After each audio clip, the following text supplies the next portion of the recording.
கொஞ்சம் பொறு தம்பி.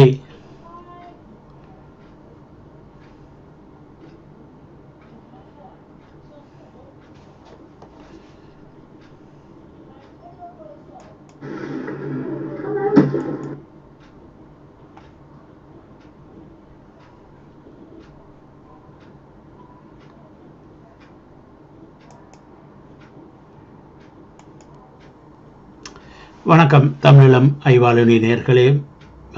இன்று ஹவுஸ் ஆஃப் காமன்ஸ், அதாவது பிரித்தானியா பாராளுமன்றத்தில் நடந்த டிபேட்டை நாங்கள் இதில் கொண்டுவரத்துக்கு இருக்கின்றோம். UK commitment to reconciliation, accountability and right in Sri Lanka House of Commons chamber on Thursday 18th of March debate. நாடாளுமன்ற யூகே நாடாளுமன்றத்தில் தமிழர்கள் விஜயம், ஐநா தீர்மானம், ஸ்ரீலங்காவை ஐசிசியை கொண்டு வேண்டும் என்ற உரிய அழுத்தத்தை கொடுக்க பிரித்தானியா பாராளுமன்றத்தில் 18/3/2021 நடக்கும் பிரித்தானியா பாராளுமன்ற டிபேட்டை நாங்கள் இப்போ பார்க்கலாம். இதில் முக்கியமான பல பாராளுமன்ற உறுப்பினர்கள் தங்களுடைய கருத்தை தெரிவித்திருக்கின்றார்கள். இதை நாங்கள் இப்போது அந்த டிபேட்டுக்கு போவோம்.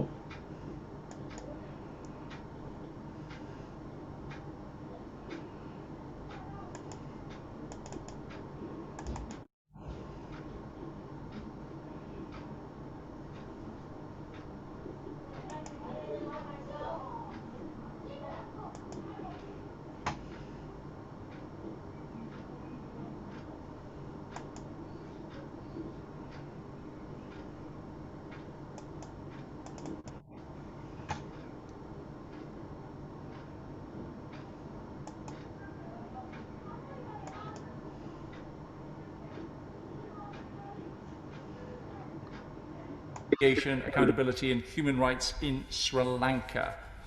And it may be helpful to inform the House that this debate is likely to run until about 3:45. And I call Siobhan McDonough to move. Thank you, Mr Deputy Speaker. I begin by thanking the Backbench Committee for approving the debate, and the Right Honourable Member for Kingston and Surbiton and the Honourable Member for Carshalton and Wallington for co-sponsoring it. I proudly declare my interest as the Vice Chair of the All-Party Parliamentary Group for the Tamil Community. For 12 long years since the end of the Sri Lankan Civil War, I have stood alongside my Tamil constituents on the road to truth, justice and accountability. 12 years that has presented them with so many challenges, so little progress and so much pain. The images of those final days of the Civil War are scarred on my memory. No one who saw could possibly forget. The mass violation of human rights left a stain of injustice on Sri Lanka. The world looked away, but today we will not. Mr Deputy Speaker, I introduce today's debate by running through a decade-long quest for justice. I will continue the last UN Human Rights Council resolution on Sri Lanka, a resolution the country themselves disappointingly withdrew from, and I will finish by highlighting the urgent need to strengthen the new resolution currently on the table in Geneva. Because the measure of success for global Britain comes not just in rhetoric, but in the actions that we take on the international stage, particularly in the face of international justice. But first, the history. In 2009, in the final few months of Sri Lanka's civil war, tens of thousands of civilians lost their lives. We all remember the horror of the Mullawaikal massacre, the most recent peak of genocidal killings against the Tamil people committed by the Sri Lankan state. Current Prime Minister Mahinda Rajapaksa was president, and his brother Gotabaya, the current president, was Defence Secretary. They are the present-day link to the atrocities of the past. The bombing of the government-designated no-fire zone where Tamil civilians took refuge is as utterly horrifying today as it was those 12 years ago. As are the big findings of the expert the government forces even systematically shelled hospitals. Mr Deputy Speaker, Amnesty International estimates that since the 1980s, There have been at least 60,000 and as many as 100,000 cases of enforced disappearance in Sri Lanka, the vast majority from the Tamil community. These figures illustrate the scale of the suffering, the uncertainty surrounding the facts, and the urgent need for resolution. Members will have heard of the horror of rape, torture, and murder used during the Civil War. Stories of the mass violation of women's rights, stories that brought the UN Committee on the Elimination of Discrimination Against Women to urge investigations into sexual violence, stories we could never forget. But to this day, no one has been held accountable for international crimes committed, crimes that have led many to accuse the Sri Lankan government of genocide against the Tamil community. The pursuit of justice must now move decisively forward with more sincerity from the international community. The Human Rights Council meeting happening right now provides the perfect opportunity. Before turning to today's resolution, it is important to consider the resolution that came before. Passed in 2015 with the consensus of Sri Lanka, the previous resolution promised the establishment of a process of justice, accountability, reform and reconciliation. But 6 years on, and Sri Lanka has made clear that it has absolutely no intention of pursuing prosecutions or legal redress for war crimes. Their withdrawal from the process altogether could not have spelt this out more clearly. The little progress made rolled right back. The ongoing Human Rights Council meeting is our chance to finally secure progress, making clear that a country cannot fail to fulfil international commitments. To do so risks undermining the credibility of the Council as a mechanism of accountability. I turn to the current resolution to which the UK is a penholder. Mr Deputy Speaker, it disappointingly falls short. First, there is no recommendation to pursue criminal accountability by referral to the International Criminal Court. I could barely believe my eyes reading the government's reasoning, citing insufficient Security Council support. Who are we to cast the veto for China or Russia before they have done so themselves? Our role on the international stage must be to send the loudest message that impunity will not be tolerated, not to preempt the inaction of other nations. Second, there is a clear need for an international, impartial and independent mechanism to investigate the most serious international crimes. The Minister may point to Resolution Operative Paragraph 6, but can he confirm whether preparation of files in order to facilitate criminal proceedings will be carried out in accordance with international criminal law standards? The resolution must absolutely clear the requirement to establish triple IM mechanism to investigate allegations of war crimes, secure evidence, identify perpetrators and prosecute those responsible. And the High Commissioner for Human Rights should continue to monitor and report on the human rights in Sri Lanka, providing recommendations to ensure justice for victims and accountability for perpetrators. To rely, as the Foreign Office argues, on the Sri Lankan government to investigate and prosecute all allegations of gross human rights violation is simply unrealistic, falling far short of our moral responsibility. Third, sanctions. Why haven't we applied sanctions against those credibly accused of gross human rights violations? The US has designated General Silva and his immediate family over his role in the extrajudicial killing of Tamils. It's an immediate step we could take, and the Minister cannot point to a veto as an excuse for our inaction. We must ensure a coherent approach to aid, trade, diplomatic and military engagement with Sri Lanka, consistent with the international obligations to human rights. It is long overdue. But it is the present day where I now turn. Mr Deputy Speaker, human rights are again under attack in Sri Lanka, with President Rajapaksa waging a campaign of war. Many of those who face serious wartime abuse allegations have been appointed to senior government positions. Members of the Rajapaksa family hold nine ministerial roles, including 7 cabinet posts, managing almost a quarter of the budget. It's total control. President Rajapaksa even pardoned one of few members of the security forces to be convicted of human rights violations, Saja Sunanul Ratanaka. Unsurprisingly, considering his stated determination to protect so-called war heroes during the presidential campaign. This intimidation is perhaps best symbolised in January's demolition of the Mutlikaval Memorial in Jaffna University. That same month, the High Commissioner for Human Rights' damning report warned that Sri Lanka was on an alarming path towards recurrence of grave human rights violations, calling on the Human Rights Council to take strong action to promote accountability and reconciliation. And it's not just the human rights of Tamils.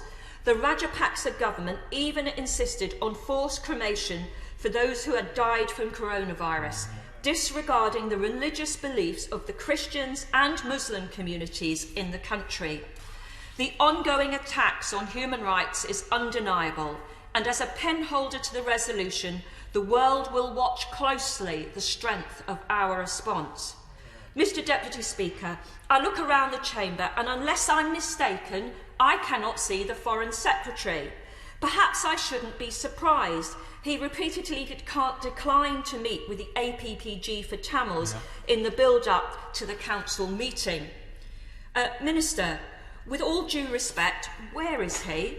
Under the last Labour government, our Foreign Secretary personally flew to Sri Lanka at the end of the civil war, pressing for a ceasefire.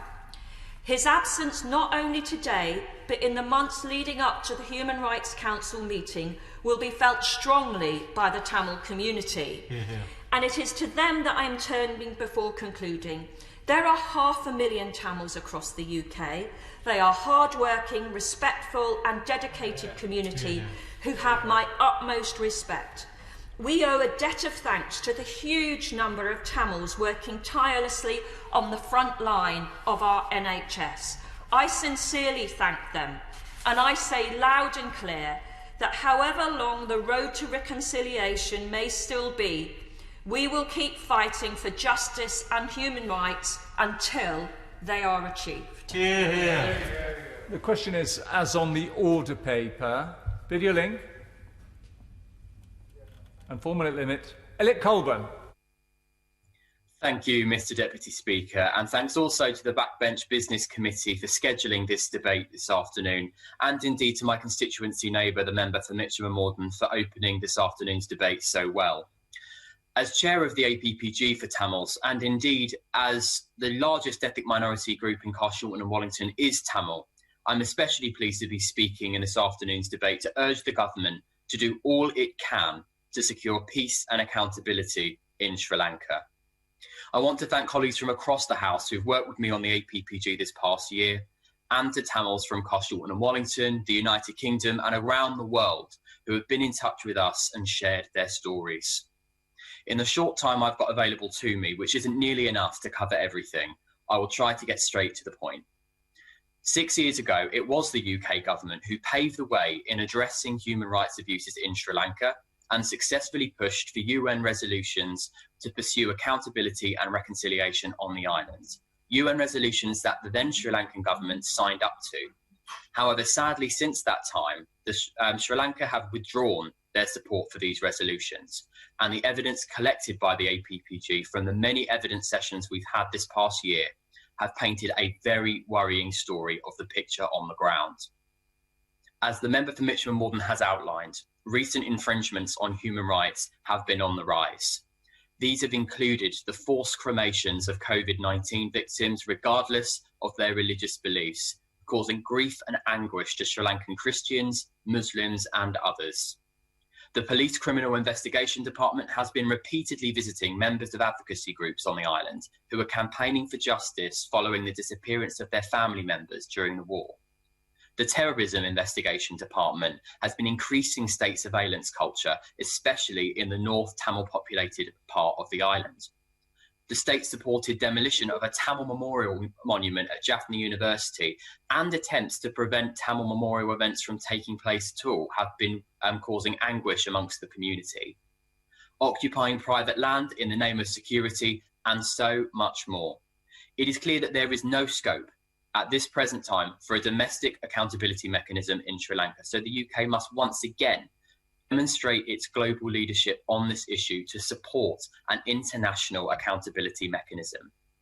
The initial zero draft resolution published by the UK in February and presented to the UNHRC fell well short of providing the action that was needed. I do welcome, after efforts from Tamils in the UK and abroad, campaign groups and indeed the APPG, that following drafts of the resolution have included a requirement to collect evidence on human rights abuses rather than just looking at what is already there, and acknowledge that Tamils for the first time have that Tamils have been particularly victim to worsening human rights abuses on the island. I do welcome these changes, but I urge the SCDO to listen to the calls we are making today. There is so much more that needs to be done, so we must act now before the conclusion of the UNHRC session at the end of the month to ensure that there is a true international accountability mechanism in place. Only then can we hope to bring about truth, justice, reconciliation and accountability for all in Sri Lanka, as well as the Tamil diaspora, not just in Carshalton and Wellington, but across the world. Video link. Matthew Offord.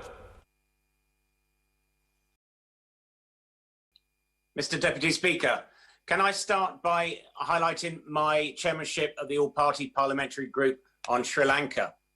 Sri Lanka's relationship with the rest of the world has been strongly shaped since the end of the conflict by allegations that the army committed war crimes and crimes against humanity during the final phase of the civil war.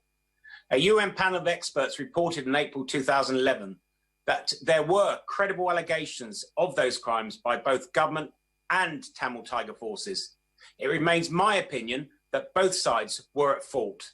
However, I do regret the government of Sri Lanka's decision to withdraw support for the UNHCR Resolution 30/1 and note that previous domestic initiatives have failed to deliver meaningful accountability. Therefore, I urge the Sri Lankan government to engage in a process that has the confidence of all on the island. But it would be remiss to state that the current Sri Lankan government has failed to act. The Office of Missing Persons and the Office for Reparations are to be retained and strengthened so that communities may build trust. It will be good to see reform of the Prevention of Terrorism Act and progress on the release of political prisoners too. We must act as a critical friend to the country. We need to help to strengthen democratic institutions, and we must trust Sri Lanka to develop their own judicial and non-judicial mechanisms. Since the end of the conflict, reconciliation has occurred between Sinhala, Tamil, and Muslim communities. People are able to live wherever they wish. They benefit from state resources such as free education and health services. Private land that was occupied by the military has been returned, and former conflict areas have been demined with assistance from the United Kingdom. And over 12,000 ex-LTTE cadres have been rehabilitated. And there is a greater connectivity throughout the island and indeed globally, all of which have transformed the business sector and the lives of everyone in the country. But we should remember that resolution and accountability are not a panacea to address underlying tensions. Questions about how to address the legacy of the Sri Lankan conflict, what kind of justice is attainable, how should the victims of violations be treated in the process, what might punishment look like, and how can justice play a constructive role in forging a lasting peace must all be answered. Draft legislation for a Truth and Reconciliation Commission had been prepared under the previous Sri Lankan government, and this is an area which could be revisited. If it gains universal support in Sri Lanka, then truth-seeking amongst all stakeholders, including the diaspora in many of our communities and constituencies, could make a lasting difference. When these issues have been resolved, then a sustainable and acceptable peace will endure. And given the goodwill between our two countries, the United Kingdom and Sri Lanka, I asked the Minister, how can the UK help to facilitate a TRC mechanism that's unique to the needs of Sri Lanka. Thank you, Mr. Speaker. Thank you very much. And it may be for the help of those participating either remotely or physically that the wind-ups will begin no later than 3:21 with Anne McLaughlin with 6 minutes, both Stephen Kinnock and Nigel Adams with 8 minutes, and then back over to Siobhan McDonough for 2 minutes at the very end. I hope that is useful. Video link, Dawn Butler. Thank you, Mr. Deputy Speaker. I'd like to thank the members for Mitcham and Morden for her warm and powerful opening to this debate, the members for Carl Sholton and Wellington and Kingston and Surbiton for securing this debate. Mr. Deputy Speaker, Ambihai Selvakumar, also known lovingly as Ambi, is a director of the International Centre for Prevention of Genocide. Ambi was on hunger strike just recently in Kenton in Brent. She was on hunger strike in order to highlight the injustices currently in Sri Lanka. Ambi campaign, in her own words, is a demand for justice for the genocide of Tamils carried out by the Sri Lankan state.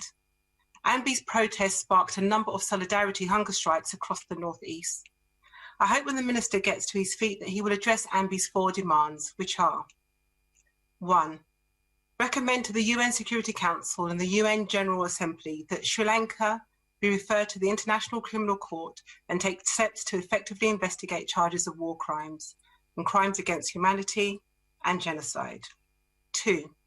Establish an international independent investigative mechanism, IIIM, akin to those established for Syria and Myanmar, which mandates the evidence of international crimes and human rights violations be collected and prepared for criminal prosecutions. She also states that a meaningful independent investigation must also have a strict time frame.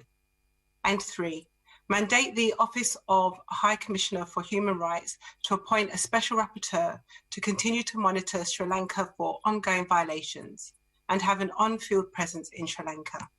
And the last, Mr. Deputy Speaker, recommend a UN-monitored referendum to determine the aspirations of the Tamil people in Sri Lanka, on the basis that northeast of Sri Lanka is the traditional Tamil homeland and the Tamils have a right to self-determination.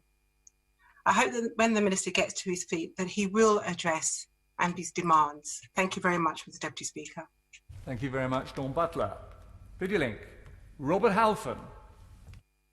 Thank you, Mr. Deputy Speaker, and I declare an interest. In October 2020, the British Tamil Conservatives made a donation to the Harlow Constituency Conservative Association.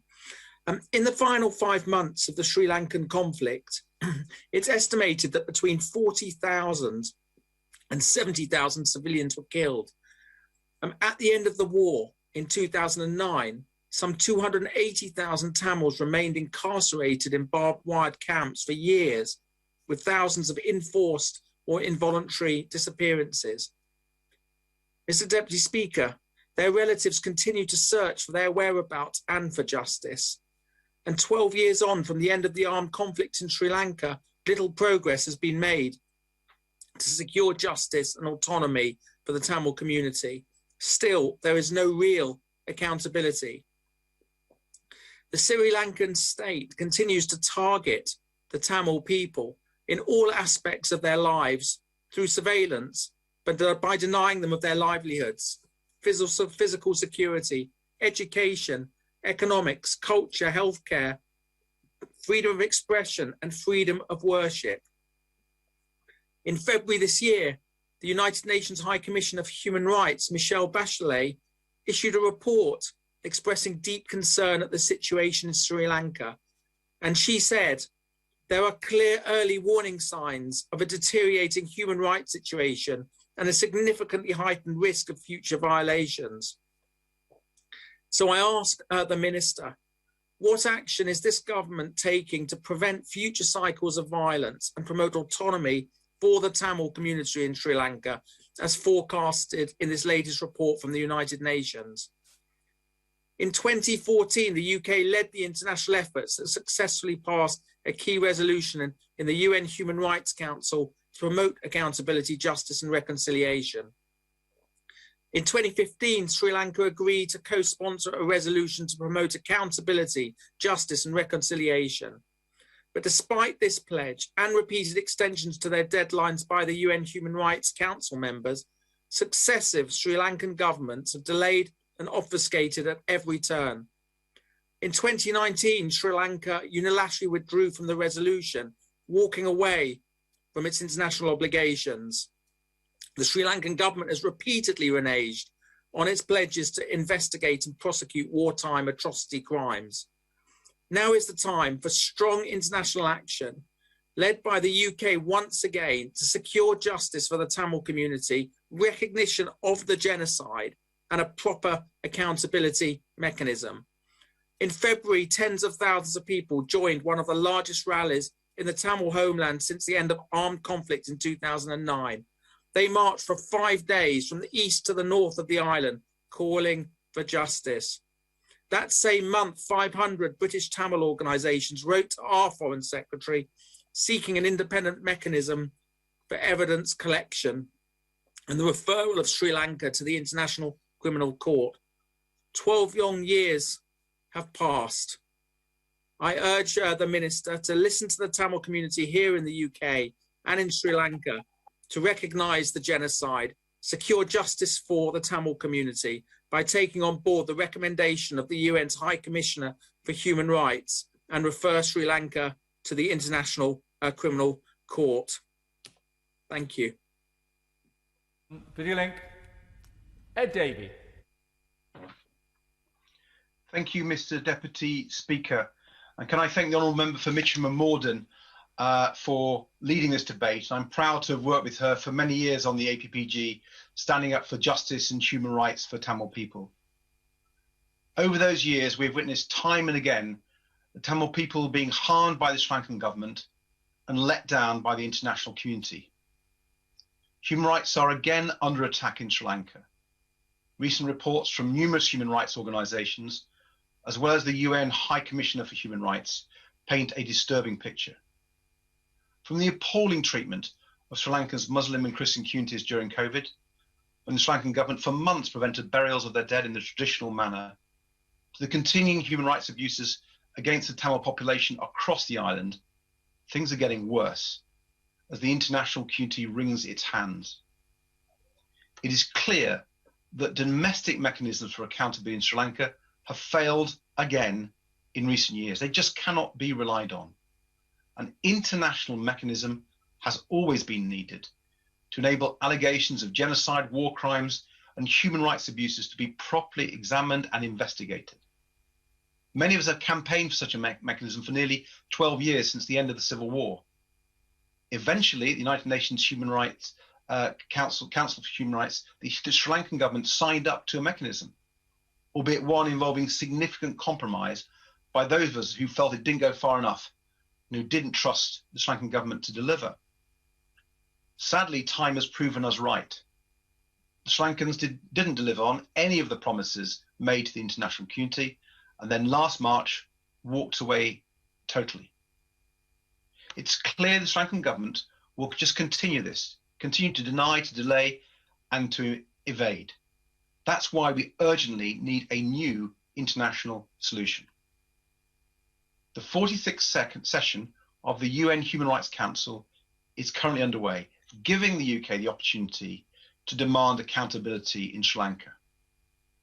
But regrettably, the draft resolution on Sri Lanka totally fails to rise to the challenge, even though the UK is a leader of the core group. As it stands, the draft resolution is too vague and lacks robust commitment to international accountability mechanisms. Section 6 in the resolution is simply far too weak. That's why Liberal Democrats continue to call on the UK government to work with international partners to ensure a proper international independent investigative mechanism to establish what is happening in Sri Lanka. There must be a robust international mechanism which ensures that evidence can be collected and files can be prepared for prosecution. The British Tamil community is growing frustrated at the lack of meaningful progress in finding justice, and I share this frustration. So it's time for the UK to also undertake bilateral actions to push for accountability. I've long called for an end to arms exports to Sri Lanka. With Sri Lanka listed as a human rights priority country in the Foreign Office's own recent annual human rights report, it's preposterous that arms exports are still not banned. And the government should look at Magnitsky-style sanctions against individuals involved in perpetrating human rights abuses. The truth is, Sri Lanka is part of the global struggle between the US and China. It's part of the geopolitics of our world. And it's time that democratic countries work together to support the democratic and human rights of the Tamil people and stopped allowing the Sri Lankan government to become increasingly under the influence of Beijing. It's time we stood up for the human rights of the Tamil people. Teresa Villiers. Thank you. I draw attention to my entry on the register of members' interests regarding a visit I made almost exactly a year ago to the UN HRC in Geneva to make the case for justice for the Tamil people. Terrible crimes were committed during the conflict in Sri Lanka.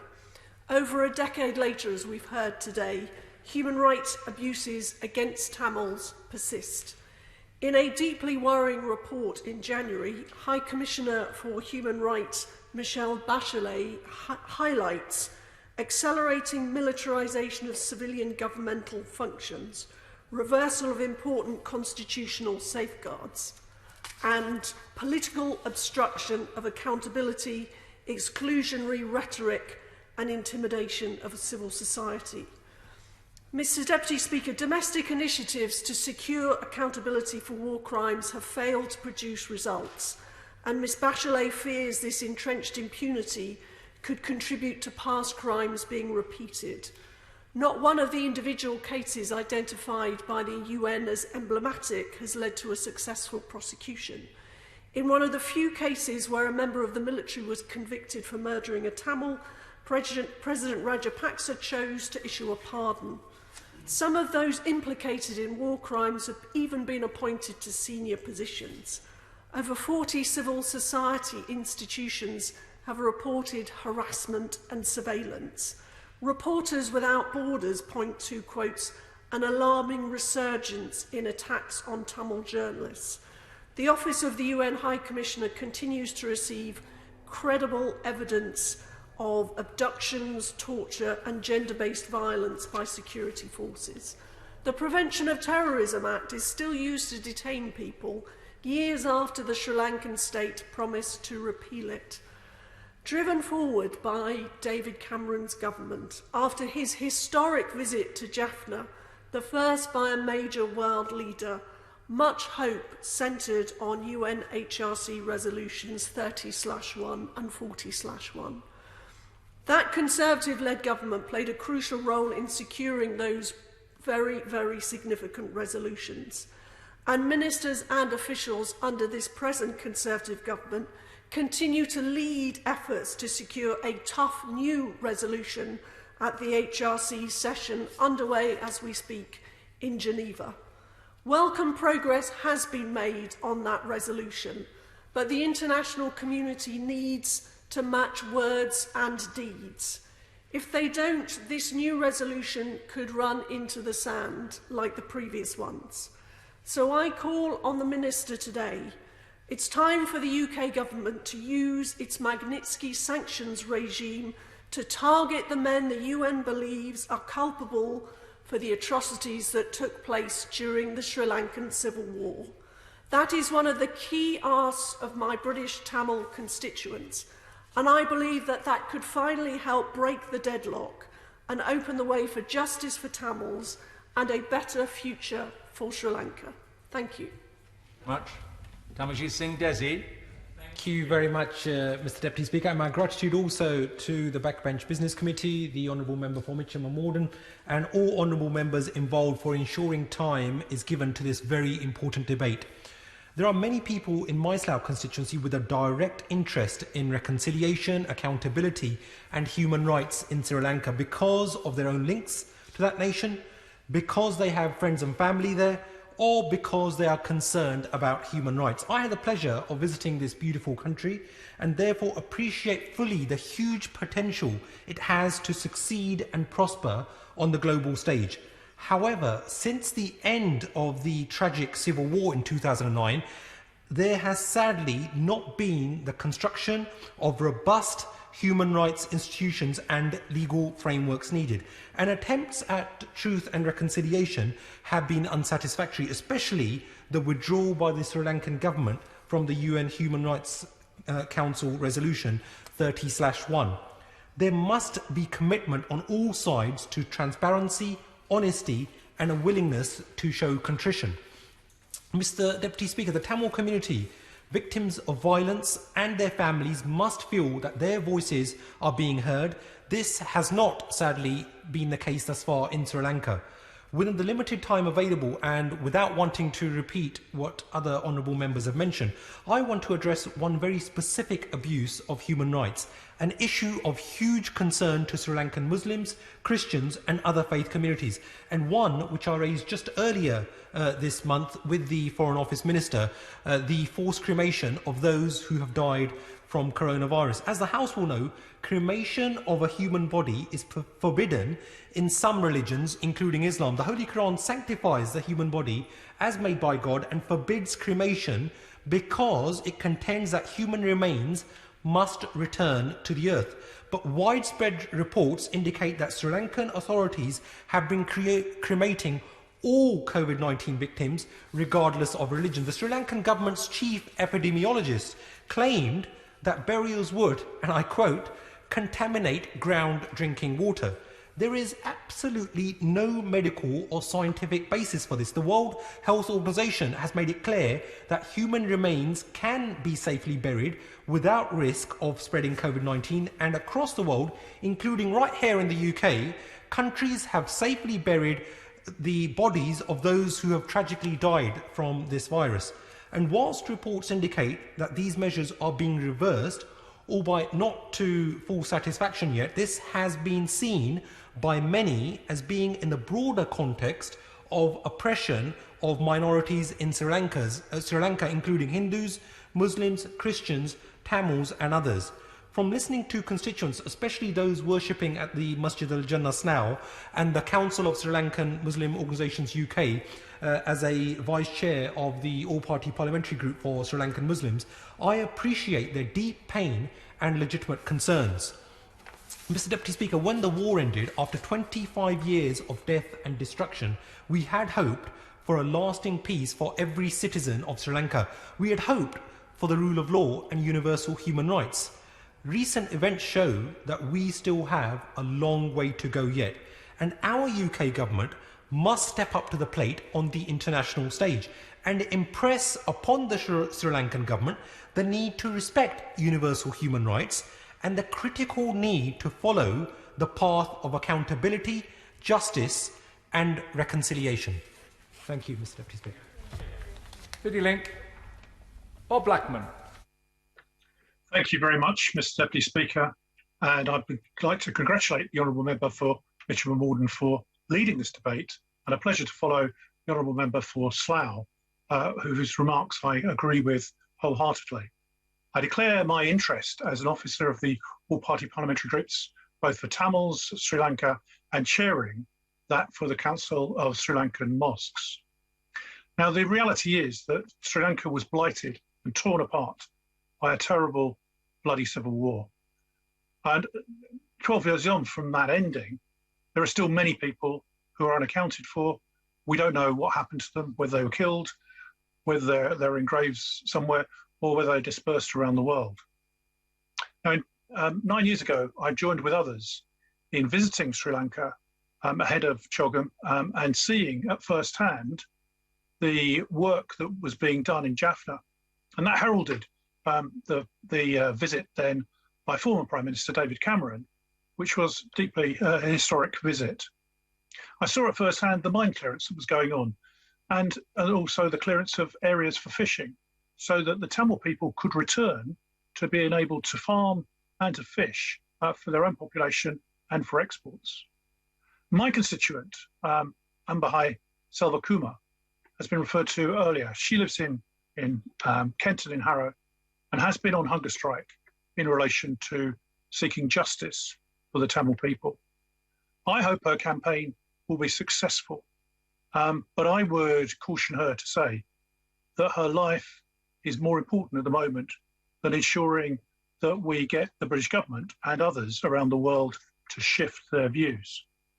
I would commend the report, which highlights the abuses which minority religions in Sri Lanka.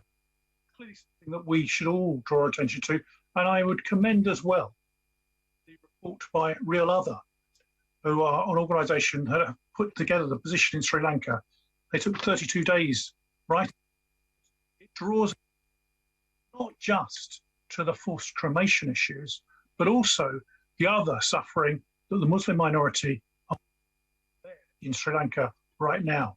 Remember, most of the design, there are all sorts of atrocities against the minority Muslims across Sri Lanka. Now, the reality is that there is deeply religious persecution going on in Sri Lanka, where there's a majority, big majority of Buddhists against all the minority religions.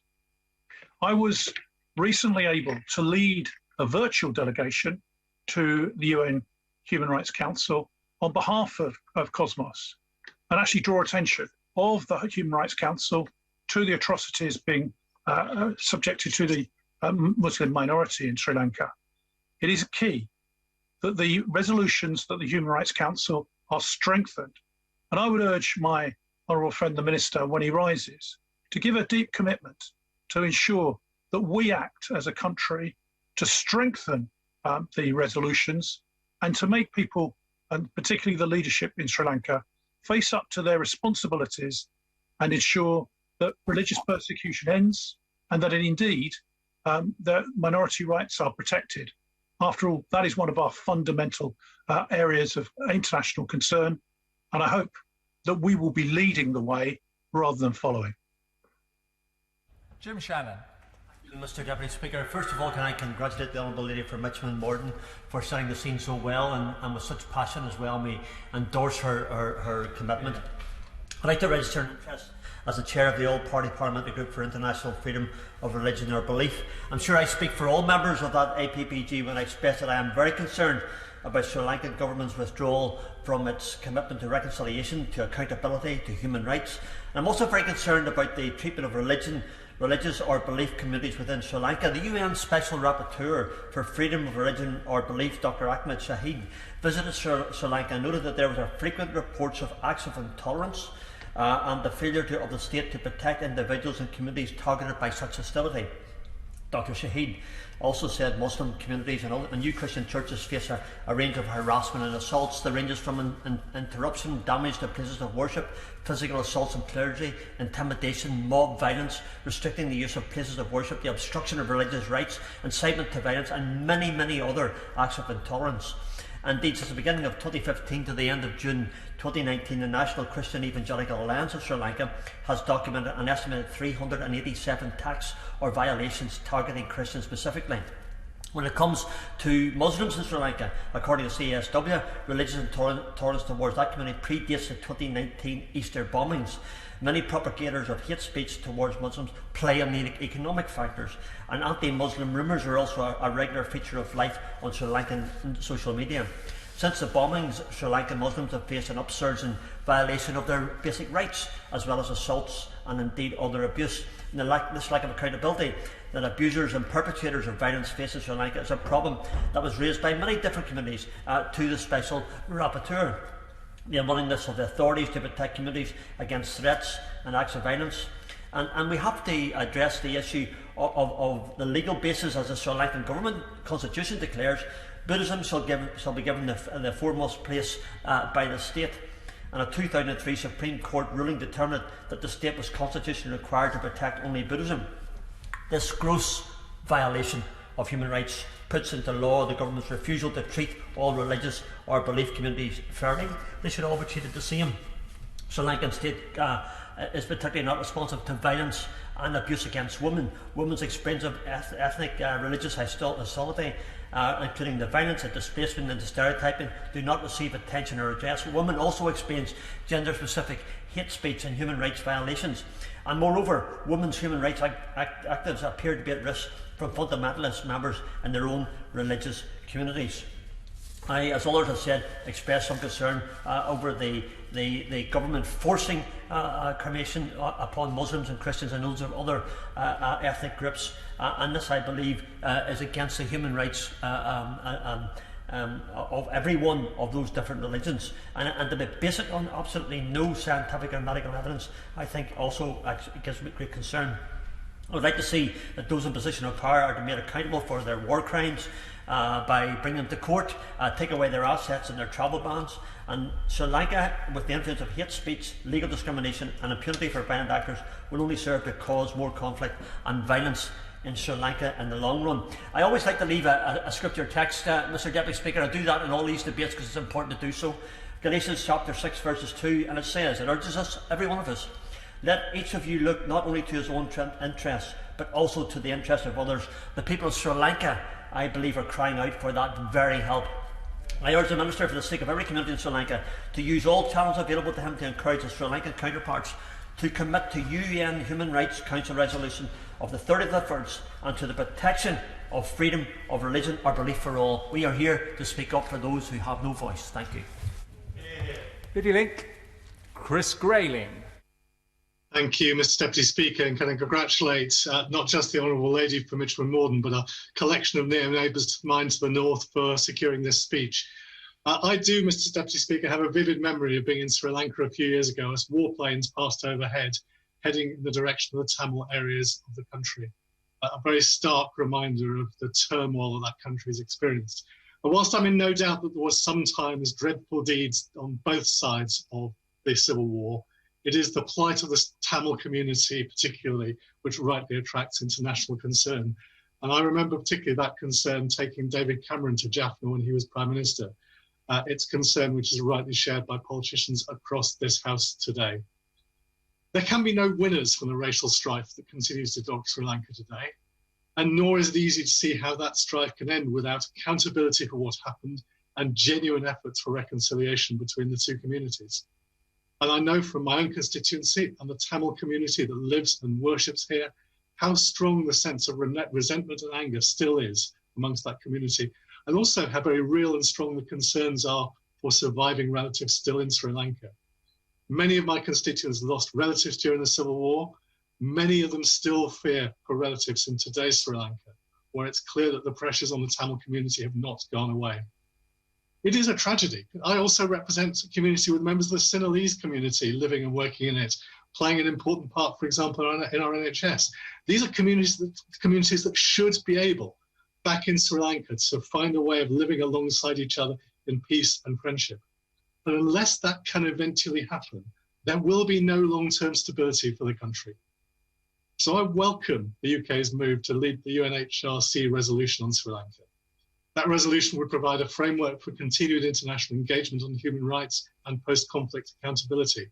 It calls on the government of Sri Lanka to investigate and prosecute all allegations of gross human rights violations and serious violations of international law, and it highlights concerns about the human rights situation, including particularly concerns about the protection of Tamils. And I'd say today, these are the minimum necessary to start Sri Lanka back on the road to justice and stability. Now, we've heard quite a bit this afternoon about the hunger strike by Mrs. Salva Kumar here in the UK to highlight the need for action on Sri Lanka. But whether or not you support the approach that she took, and I happen to agree with the member for Harrow about the importance of her life, the fact that she chose to do this serves to underline the frustration in the Tamil community about how much still has to be done. And it's my hope, Mr. Deputy Speaker, that the Sri Lankan government is listening to this debate, listening to the cross-party contributions, because this is an issue that unites members on all sides of the House.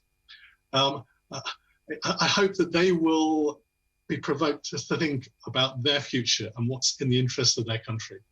Because in the end, no government succeeds by failing to respect the rights of all of its citizens. In the end, the damage to its international reputation feed through to its economy and to all other aspects of its interaction with the world. So it really is time now for the government in Colombo to act in its national interest, to recognise the deep international concern about what has happened and what is still happening, and once and for all put things right. Because unless there is justice in Sri Lanka for everyone, and justice for all those members of the Tamil community, that potentially great country will never in reality be able to fulfil its potential. And I have to say, Mr. Deputy Speaker, without justice, its reputation in the world will remain seriously tarnished. Thank you. Thank you. Sam Tarrant. Thank you, Mr. Deputy Speaker, and thank you to Honourable friend Mitchell and Morden for securing this important debate, important to so many people in Ilford, both north and south. 12 years we now are, Mr. Speaker, after the end of the armed conflict in Sri Lanka, and the latest UN report on the country's human rights situation paints an extremely worrying picture. Since 2019, the situation in Sri Lanka has rapidly deteriorated. Widespread reports of torture and oppression, the reintroduction of the death penalty for certain drug offences, antagonistic behaviour such as demolition of the Mulivaikal Memorial at the University of Jaffna, and the appointment of military officials such as General Silva to positions of authority are deeply troubling to people across Ilford. And in 2015, the UN Office of the High Commissioner for Human Rights completed a thorough investigation into the abuses by all parties in the Sri Lankan armed conflict, mandated by a UN Human Rights Council resolution, and it found strong and corroborated evidence that the 58th Division, led by Shavendra Silva, had extrajudicially executed surrendering soldiers and shelled marked civilian hospitals. The Sri Lankan government recently passed the 20th Amendment to the Constitution, which is seen by many as a significant challenge to democratic governance. The amendment, which has been opposed by civil society and religious leaders, removes almost all checks on the power of the executive president. Campaign groups say that this also further undermines the judiciary's independence by allowing the president complete control over senior judicial appointments. And in her latest report, the UN Human Rights Commissioner said that she is deeply concerned about the increased use of ethno-nationalistic and majoritarian rhetoric and symbols by the President, and other senior government figures have warned of return to violence. She also called for a referral to the ICC and targeted sanctions against Sri Lankan officials found in contravention of human rights. And despite these troubling reports, the UK government has provided several £1 million recently in security assistance to Sri Lanka to aid training and capacity building of the Sri Lankan police and security forces. And in 2019, the FCO announced another 3-year programme under its Conflict Stability and Security Fund, totaling £3 million, which would include supporting police development and strengthening of the defence relationship. So I urge the government, as I previously have in this House, to publish an assessment of the impact of the financial support of the Overseas Security and Justice assessments for activities under this programme, because I want to be confident, and the people of Ilford South want to be confident, that we are not supporting human rights violations. Let's be clear, Mr. Deputy Speaker, the Labour Party is committed to defending the rule of law and human rights across the world, and it's troubling that the Foreign Secretary was recently recorded saying the UK could pursue trade deals with governments that commit human rights abuses. I wonder, does that include the Sri Lankan government as well? And it is deeply concerning that the government is yet to implement its Magnitsky sanctions against members of the Sri Lankan government who are found to be complicit in serious human rights abuses. In the UK, making an outlier amongst its allies. In February of last year, 2020, the US State Department designated General Silva under the Department of State Foreign Operations and Related Programs Appropriations Act, banning him and his immediate family from entry into the United States. Various civil rights groups and NGOs have also expressed their concerns that £6.3 million of UK taxpayers' money has recently been spent on supporting security reform in Sri Lanka. It has only enabled the Sri Lankan security forces to advance antagonistic activities, including accelerated destruction of places of worship and cultural heritage, and, as I already mentioned, the terrible events at the Memorial University of Jaffna, and indeed, further reports widely of torture and oppression by state actors. Thousands of Sri Lankan Tamil community in my constituency are deeply concerned about this, Mr. Speaker. They want to see that this government put human rights at the centre of our foreign policy and any future dealings with the Sri Lankan government, working towards a political solution that includes the self-determination of the Tamil people of the island of Sri Lanka. Janine Magnell. Thank you, Mr Deputy Speaker, and can I congratulate the Honourable Member from Mitcham and Morden in securing this debate and for her work both in this chamber and in Westminster Hall debates in raising this point, and it's a pleasure to be able to take part. And if I may also associate myself with the words from the member for Chipping Barnet in relation to the Magnitsky Act and making sure that we use the full potential to ensure that we can bring people to justice who are committing human rights violations. And as ever, it's always a pleasure to be in the same debates as the member for Strangford, and I appreciate what he said. Mr Deputy Speaker, I stand as a chair of the All-Party Parliamentary Group on Preventing Sexual Violence, and I'd like to address in the course of my remarks how we could use the PSVI initiative to tackle some of the human rights violations and abuses that have been identified by so many members of this House. But of course, by background, and many have already said it, the progress that has been made since 2009 has been incredibly limited. And in fact, the Sri Lankan government's decision to reverse their position is one of grave concern. In recent weeks and months, we've heard the Foreign Secretary talk about the need for the UNHCR to restore its reputation, to make sure that it acts on human rights violations.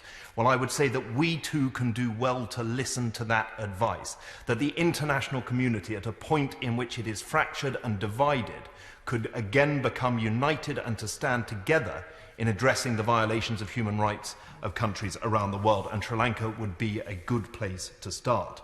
A recent report from the UN states that there continues to be credible allegations through well-known human rights organisations of abductions, tortures and sexual violence by Sri Lankan security forces. And since the adoption of Resolution 31, including in the past year. Now, the Preventing Sexual Violence in Conflict initiative was set up on the basis of helping those who are, as it says in the name, who have endured sexual violence in conflict and crisis zones. And the UK, when it set it up in 2012 and 2014, was able to engage international cooperation to be able to ensure that resolutions in the UN could pass, but that documentation could be provided of crimes that are going on across the globe, that survivors could be supported, and that potential prosecutions in future years could be delivered. Now, if the organisations that are currently set up are failing to deliver that, then could I suggest that we push forward to create our own new international body that can help document these crimes, can help support survivors, and can help lead international prosecutions. Out of every great conflict and crisis that has happened throughout mankind, great new reforming bodies have come, and this should be no exception. I'd like to make two final points in the time that I have. Is that this year there is the Commonwealth Heads of Government in Rwanda, and we, as always has been the case, we should be able to speak truth to our friends. It would be a missed opportunity for us to not speak clearly at the Commonwealth Heads of Government mission in Rwanda about what has happened in Rwanda, to ensure that there can be cooperation to be able to address the human rights violations that have happened. And secondly, to make sure that at the G7 we are raising these issues, to be able to provide the support for those who have endured human rights violations, to ensure that those perpetrators are brought to justice, to ensure that the culture of impunity is shattered. We have an opportunity, Mr. Speaker, and Mr. Deputy Speaker, I do not believe it to be bravado, to say that we can lead the international community to take action, to help safeguard human rights, and to lead by example. And I hope we can do so. Lydia Link. Margaret Ferrier. Thank you, Mr. Deputy Speaker. The seriousness and urgency of this debate cannot be understated. The current presidential administration of Sri Lankan President Gotabaya Rajapaksa and his brother Prime Minister Mahinda Rajapaksa stand accused of multiple historic and ongoing human rights violations. The administration continues to prevent any accountability from the Sri Lankan military, many of whose leaders stand credibly accused of innumerable war crimes in the Sri Lankan civil war. These leaders include Army Commander Shivendra Silva and Secretary of Defence Kamal Gunaratne, who are accused of deliberately shelling hospitals and civilians, involvement in sexual violence, extrajudicial executions and enforced disappearances. During the Civil War, an estimated 100,000 people were forcibly disappeared. These disappearances have affected all communities, but the bulk of the victims were Tamils. Forced disappearances have also occurred in Sri Lanka before the war, when hundreds of students in the south of the country were disappeared, and in its aftermath. The vast majority of these cases remain unresolved, and attempts by relatives of the victims to attain justice have provoked visceral resistance from the Sri Lankan state. In February 2017, the relatives of the disappeared in the north and east, mainly Tamil women, began a continuous protest seeking the truth about what happened to their loved ones, and at least 78 of the protesters have sadly passed away since the beginning of the protests without ever learning the truth about what happened to their families.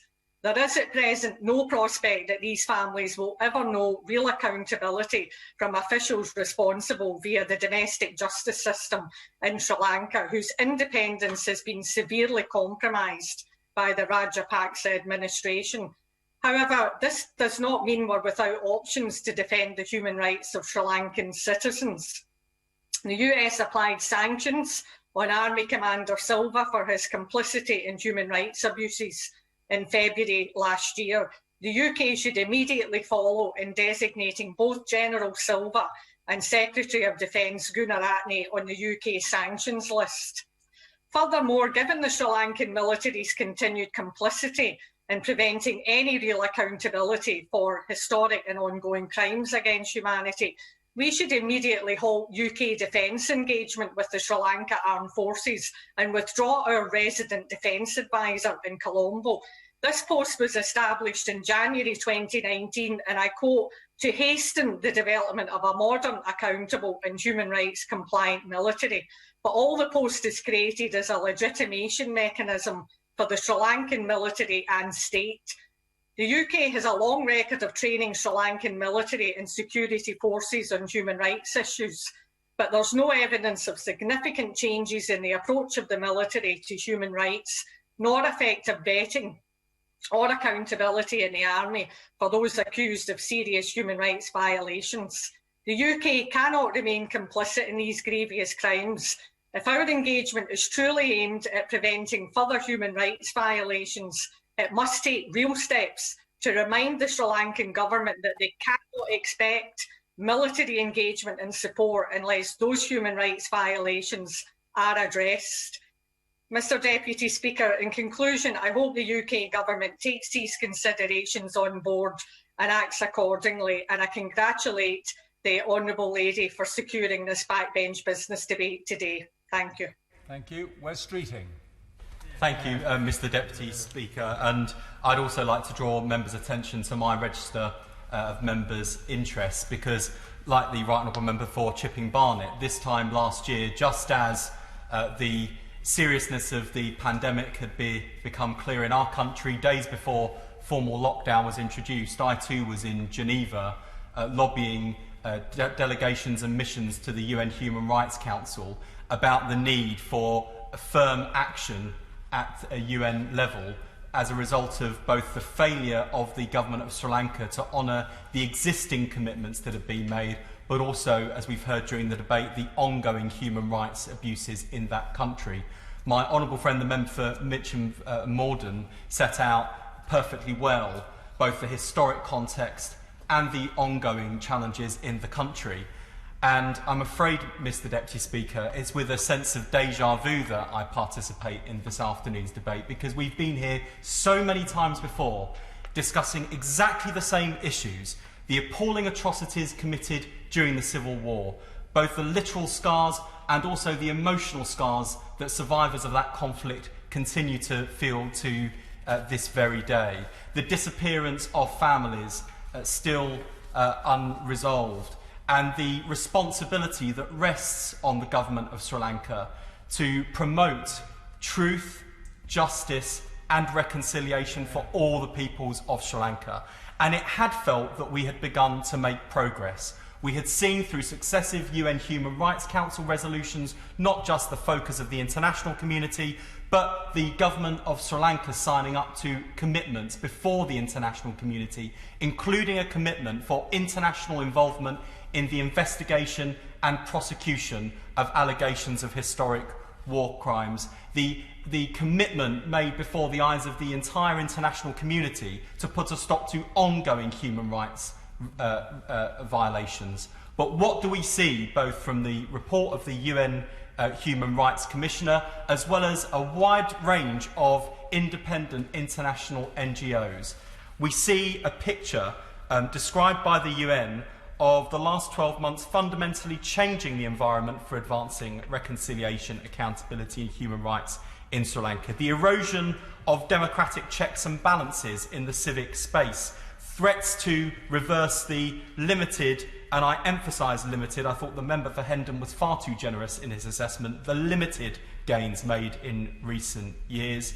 The risk of return to policies and practice that gave rise to the grave violations of the past. Indeed, as we heard from my friend the member for Mitcham and Morden, not only do we have a government that's withdrawn from the commitments that Sri Lanka made to the international community, we have the same cast of characters that were responsible for perpetrating human rights abuses during the Civil War back in power and resistant to any sense that they should be at all accountable both for their historic actions and for ongoing human rights violations. So my question to the Minister is, what is now going to change beyond this resolution to change the experience, the lived experience of people in Sri Lanka and the Tamil community in Sri Lanka and around the world that are seeking accountability and justice for historic crimes?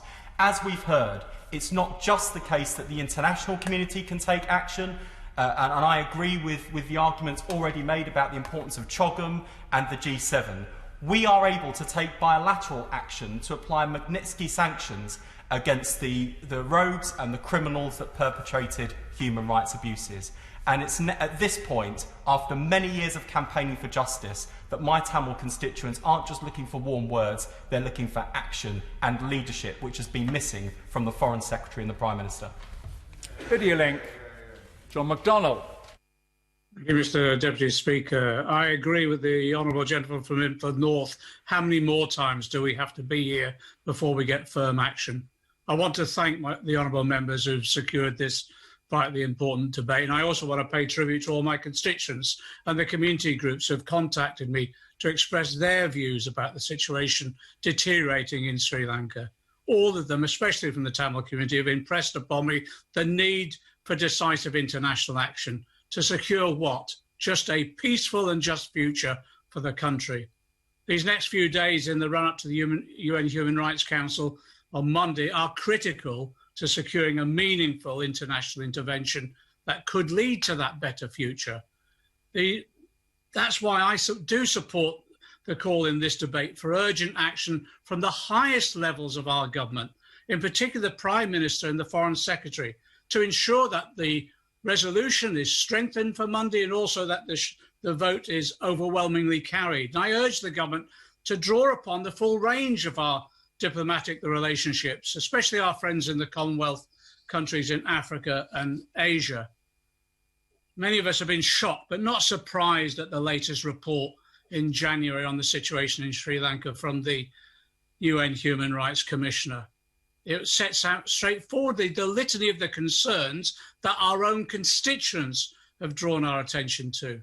The failure of the Sri Lankan government to address past human rights violations, the closing down of the space for independent voices, the intimidation of civil society alongside a deepening attitude of acting with impunity within the government, and a visible and increased militarization of the civil administration. And yes, the rise of ethno-nationalism and hate speech, and there clearly has been a concerted and targeted attack on the rights of Tamil and Muslim communities. And I repeat, or others have said, the seriousness of these issues means that the UK government must throw its full diplomatic weight behind the strengthening of the UNCR resolution and make sure that we follow it through the implementation.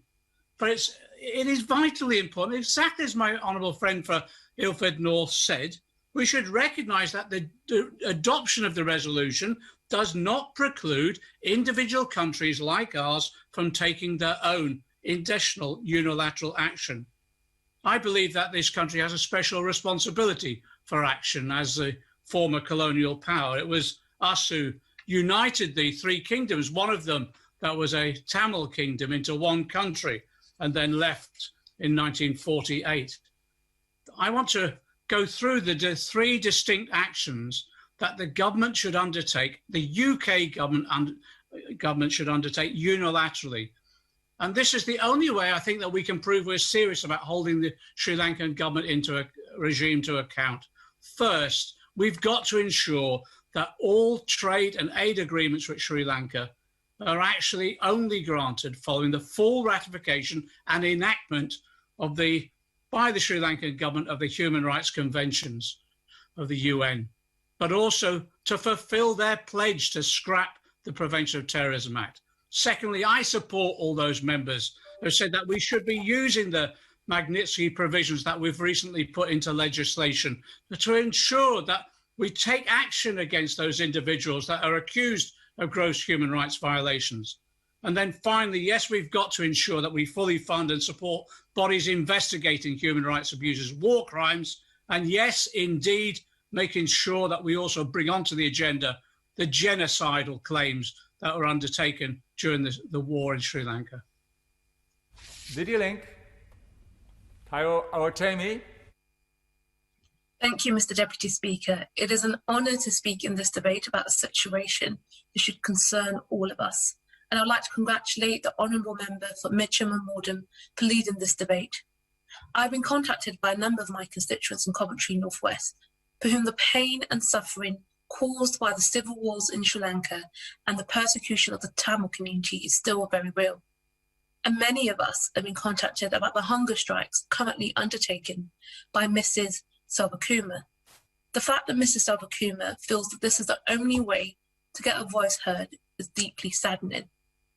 The move away from the UN Human Rights Council resolution this past year by the government of Sri Lanka is very troubling, and the ongoing human rights issues in that country must be a priority for the government as they focus our foreign policy on the Indo-Pacific region. The 30-year civil war between the Sri Lankan government and the Liberation Tigers of Tamil Eelam saw continuous and terrible human rights abuses by both parties. When the war ended in 2009, it was hoped that finally Sri Lanka might find peace and a chance to reconcile and heal the divisions that have beset the country since independence. But progress has been slow and halting at best. And since the Sri Lankan government removed itself as a co-sponsor from the UNHRC resolution, there have been increasing concerns about their commitments to peace and justice. Trends emerging in this past year have represented a clear, early warning sign of a deteriorating situation of human rights in Sri Lanka.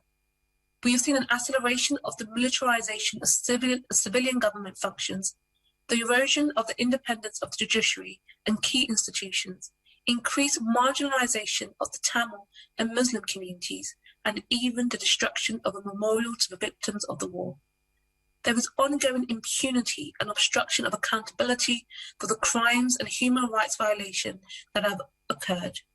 Victims and their family are calling out for international accountability, and the UN High Commissioner for Human Rights has requested that members of the UNHRC cooperate with victims and their representatives to investigate and indeed prosecute international crimes committed by all parties in Sri Lanka. Our government must commit to doing all that it can to make these crimes, to have these crimes investigated and the perpetrators prosecuted. The British government created the Global Human Rights Action Regime Act in order to prevent the impunity enjoyed by perpetrators of serious human rights abuses. So, will the government commit to using these sanctions to prevent further abuses in Sri Lanka? It has already announced a shift in foreign policy in the Indo-Pacific region, but our foreign policy and trade agreements must not come at a cost of people and their lives. So, Mr. Deputy Speaker, it is imperative that the government commits to prioritising human rights as a cornerstone of our foreign and trade policy in this region. And I hope that it would not put trade and indeed profits before the interest of human lives. Thank you very much, Mr. Deputy Speaker. Thank you very much. Video link. Stephen Timms. Thank you, Mr. Speaker. I warmly welcome this debate. The resolution to be voted on next week comes at a crucial time. It should make a reference to the International Criminal Court, as my honourable friend for Mitcham and Morden argued in so powerfully opening this debate. The evidence gathering element is crucial to maintain material for the international accountability which Sri Lanka has resisted for so long, but which must in due course come. And I welcome the proposed commitment to regular report backs on the conditions in Sri Lanka. As others have reminded of the House, we now have a UK mechanism for sanctions against those guilty of human rights atrocities. Will we sanction those guilty in Sri Lanka? The US has rightly designated Army Commander Shavendra Silva, mentioned already. He led the ground assault on the beaches of Mullai-Vaikal at the end of the Civil War, attacking civilians, hospitals, medical staff, no fire zones. Will we now do so too? Kamal Gunaratne, now Defence Secretary, led a February 2009 assault attacking civilian hospitals and food distribution points. He commanded the Joseph Army Camp, notorious for torture after the war. The UN has named him. Will we sanction him? And why on earth, Mr. Deputy Speaker, do we have a resident defence advisor in Colombo providing training and legitimacy? He's met at least 5 people credibly accused of mass atrocities. Surely that advisor must now be withdrawn. Before the 2019 Sri Lanka election, the government there paid lip service to the Human Rights Council resolution they co-sponsored with the UK after David Cameron visited us as Prime Minister. The calculation seemed to be if the government gave lip service to engaging, the international community would leave them alone. And they were right. There was no serious effort to hold Sri Lanka to account. The new government, elected in 2019, includes, as we've heard, guilty men. It's no longer pretending, it's simply withdrawn. The Sri Lanka campaign, which has Tamil, Muslim and Sinhalese support, said last month, and I quote, "Respect for the rule of law and human rights have demonstrably diminished.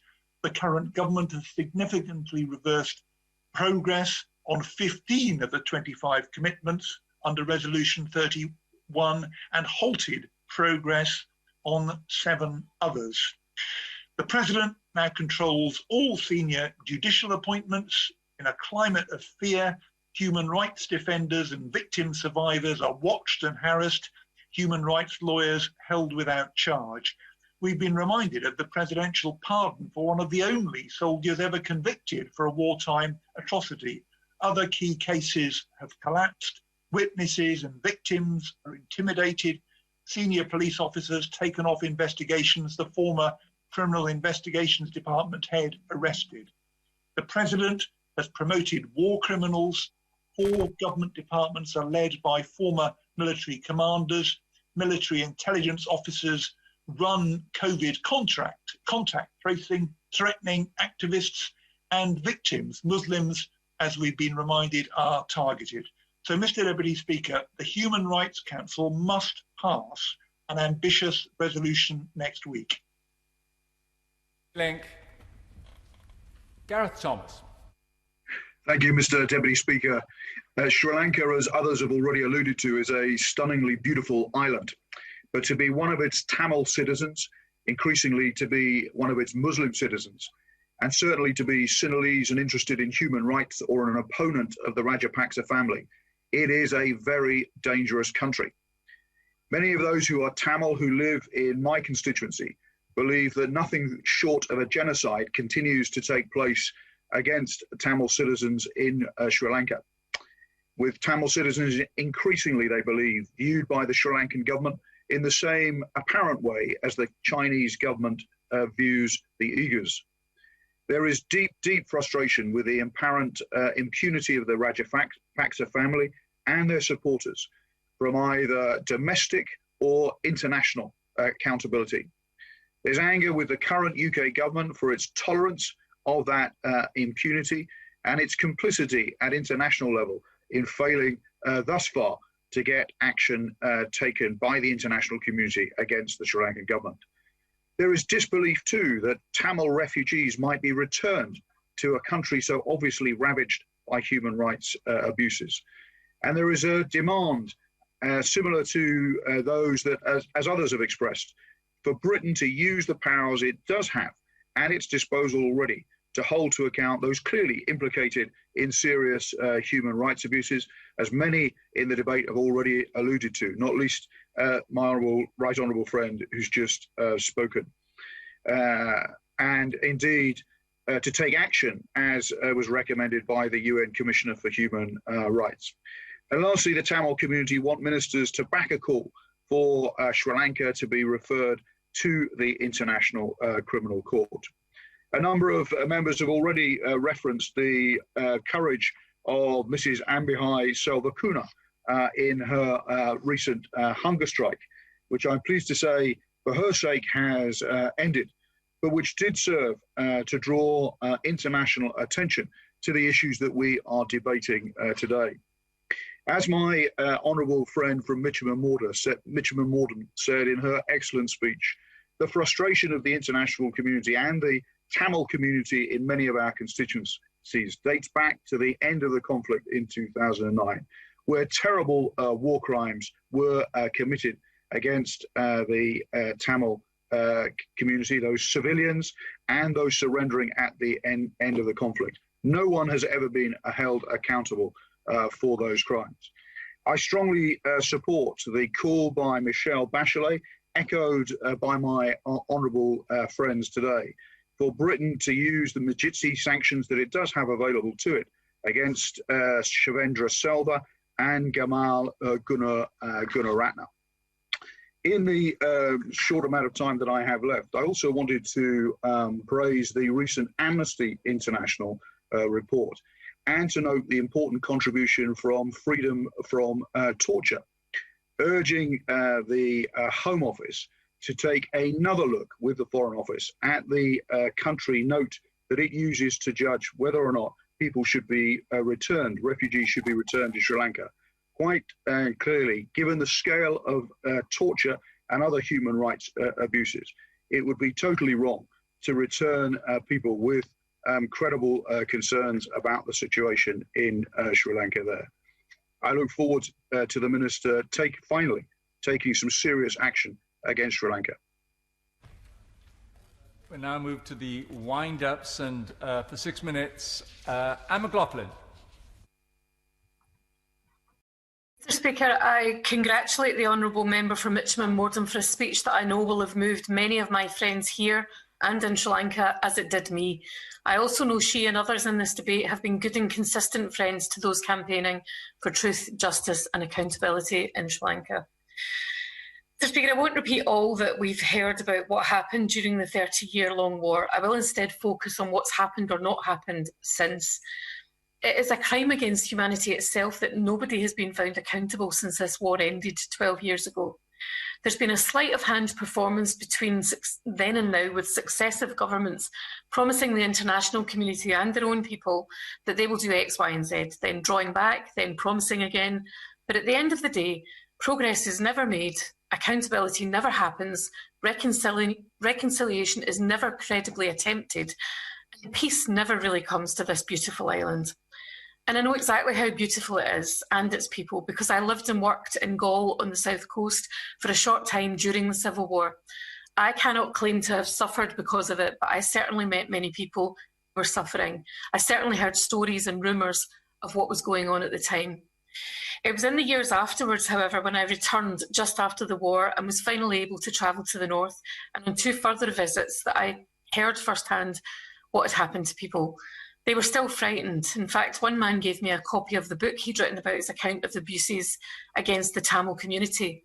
He was so afraid of what might happen to me should I be caught reading it, that he removed the cover and replaced it with another.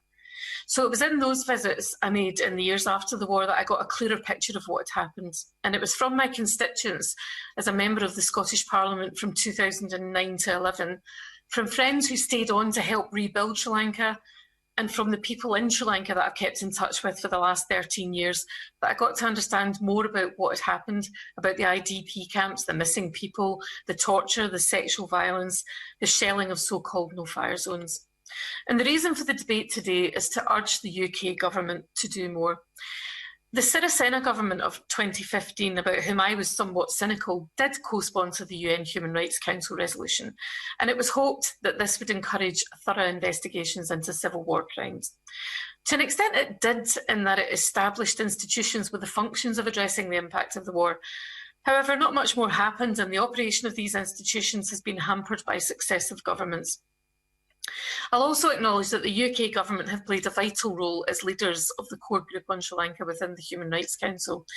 But it's clear now which direction the Sri Lankan government is heading in, and the UK government must step up its commitment to reconciliation, accountability and human rights. Separation of powers and the independence of the judiciary have been grossly undermined by amendments to the Constitution.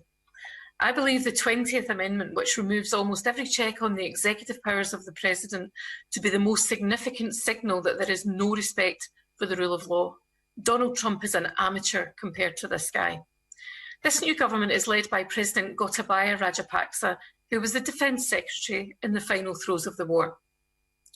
This president's brother, Mahinda Rajapaksa, the president at the time of the civil war, has been appointed as Prime Minister, and we've heard about the 9 other family members holding senior positions in that government. The Rajapaksa brothers are credibly accused of a host of crimes during the war and of violating international humanitarian and human rights law. Yet here they are, President and Prime Minister of Sri Lanka, all the checks and balances removed. They have consistently blocked, undermined and obstructed investigations in court cases. The missing are still missing. As we've heard, the President recently pardoned a soldier, one of the few ever to be tried, never mind found guilty. This soldier was guilty of the killing of 8 Tamil civilians, including a 5-year-old child and 2 teenagers. I can only assume this was all part of his promise to end what he calls the era of betraying war heroes. As an MSP, I met 2 teenage girls living in Glasgow. They were Tamils who'd sought asylum because as children, they had watched their father being shot to death in front of them by a Sri Lankan army soldier. He made them watch as he put a bullet through their dad's brain. Should that soldier be tried, or should he be hailed as a war hero, while the world looks on, simply shrugging its shoulders? Mr. Speaker, I back calls on the UK government from previous speakers and the Sri Lanka campaign for peace and justice, and I'll reiterate just a few of those. In terms of trade, Sri Lanka should be removed from the enhanced framework level until it meets the conditions set and agreed to repeal the Prevention of Terror Act, an act which allows arbitrary detention and strips the rights to due process for those detained. Our armed forces need to stop training their army until they satisfy the conditions, again, set and agreed to on human rights. And the Minister needs to establish a screening policy for diplomatic meetings so that the UK is no longer giving legitimacy to individuals credibly accused of war crimes. Finally, Mr. Speaker, I would suggest that we engage the global human rights sanction regulations to apply sanctions against individuals credibly accused of involvement in mass atrocities. Shavendra Silva would be a start. It's the very least the victims of this war, both living and dead, both here and there, can expect from us. Stephen Kinnock. Thank you, Mr. Deputy Speaker, and may I congratulate my honourable friend, the member for Mitcham and Morden, for securing this vitally important debate. And I'd also like to pay tribute to the members for Brent Central, Slough, Ilford South, Ilford North, Hayes and Harlington, Coventry North West, East Ham and Harrow West, who made truly powerful and moving contributions to this debate. I think the really strong showing that we've seen in this debate from these benches shows the central importance of this issue to our party. The Labour Party puts the rule of law, democracy and universal human rights at the very heart of our foreign policy, and we expect these principles to be upheld consistently in every country across the world, including Sri Lanka. We will always stand up for the universal rights and freedoms of all citizens when national governments refuse to live up to their international obligations. In 2009, in the final few months of Sri Lanka's long and brutal civil war, tens of thousands of civilians, mostly from the Tamil community, lost their lives. It is a scar on the conscience of the world that no one has been held accountable for these crimes. which include the deliberate shelling of civilian targets, sexual violence, and extrajudicial executions. The shocking lack of accountability for past atrocities is compounded by the fact that the human rights violations in Sri Lanka continue to this day. Respected NGO Freedom from Torture has forensically documented more than 300 cases of torture by the Sri Lankan state since the war ended, and it continues to receive referrals for Sri Lankan individuals today. Mr. Deputy Speaker, the people of Sri Lanka, regardless of their ethnicity or religion, deserve justice. Those responsible must be held accountable, and peace and freedom must be secured for future generations. The Labour Party is therefore deeply troubled by what has been taking place in Sri Lanka since the election of Gotabaya Rajapaksa in December 2019. Firstly, he has militarised his government by appointing former soldiers such as Shavendra Silva and Kamal Gunaratne, who both stand accused of crimes against humanity, to key positions in his cabinet. Secondly, he's done huge damage to his government's credibility in the eyes of the international community by withdrawing from UN Human Rights Council Resolution 30/1, which sets out a process for delivering accountability for war crimes. Thirdly, we are profoundly concerned by reports of the forced cremation of victims of COVID-19, including those of Muslim and Christian faith for whom burial rituals and traditions are sacred. The World Health Organization has issued guidance stating that the burial of COVID-19 dead poses no danger to public health. Moving to the UN HRC resolution, I've written to the Minister twice in recent weeks and months regarding these issues, and made it clear that the UK has a crucial and unique responsibility as the penholder at the UN Human Rights Council for Sri Lanka to show moral and political leadership in its approach to coordinating the international response.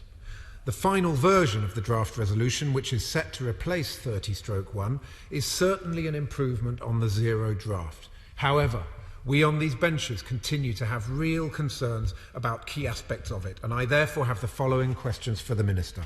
First, it fails to incorporate the recommendations made by the High Commissioner in her report of the 27th of January regarding universal or extraterritorial jurisdiction. We should be supporting the High Commissioner's view that the principles of universal or extraterritorial jurisdiction should apply, and that states should pursue investigations and prosecutions in their national courts. Why has the government failed to include an explicit commitment to this in the resolution? Second, the suggested evidence gathering mechanism is clearly a step in the right direction, but it stops short of recommending the establishment of a fully fledged international independent investigative mechanism known as IIIM. Why has the government failed to include a commitment to IIIM in its final draft? Third, it is clear that there is a strong basis for referring a number of senior members of the Sri Lankan military and government to the International Criminal Court. Why has the government failed to include such a recommendation in this resolution? We know that 2 of the permanent members of the UN will likely block such action, but should the position of the government really be shaped by the veto-wielding intentions of China and Russia? Fourth, there is nothing in the resolution about prevention. Why doesn't the resolution include explicit reference to protecting human rights defenders? Are British diplomats travelling on a regular basis to the north and east of Sri Lanka to assess the situation on the ground? 5. The draft resolution requests a report on accountability options in 18 months. This is an unacceptably long timeline, given the evidence already available, and will give the Sri Lankan government yet more time to obstruct and obfuscate. Why has the government failed to ensure that the resolution is based on a far shorter report-back timeline of 6 months, as I recommended in my recent letter to the Minister?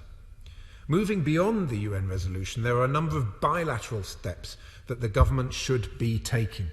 In my letter to the Minister of the 11th of December last year, I suggested that a number of Sri Lankan officials should be sanctioned under the government's global human rights sanctions regime, yet not a single Sri Lankan government minister, official or military officer has been designated. Could the Minister please explain why it's taking so long when the evidence is already widely available? In my letter, I also raised the issue of the UK Defence Advisor's engagement with the Sri Lankan military. Since arriving in Colombo in January last year, he has met with at least 4 senior commanders of the Sri Lankan military who stand accused of gross human rights violations. Can the Minister please explain how the activities of the Defence Advisor will lead to greater accountability for the Sri Lankan military? Are the UK government vetting who the advisor meets? Is the advisor's defence engagement delivering tangible results, or is it simply lending a veneer of legitimacy to a military that is committing human rights abuses? Thanks to the recent leaking of comments made by the Foreign Secretary, we know that he's perfectly happy to pursue trade deals with governments that are committing human rights abuses. Is the UK government pursuing a trade deal with Sri Lanka? Will human rights conditions be applied? As an EU member state, the UK was party to trading arrangements which offered a preferential tariff to Sri Lanka under the General Scheme of Preferences Enhanced Framework known as GSP+, because the Sri Lankan government was supposedly living up to its human rights obligations. Now that the UK has left the EU, will the government be reassessing its trading relationship with Sri Lanka? And here's one for the SNP spokesperson, to be answered another time, I guess, if she's still tuned in.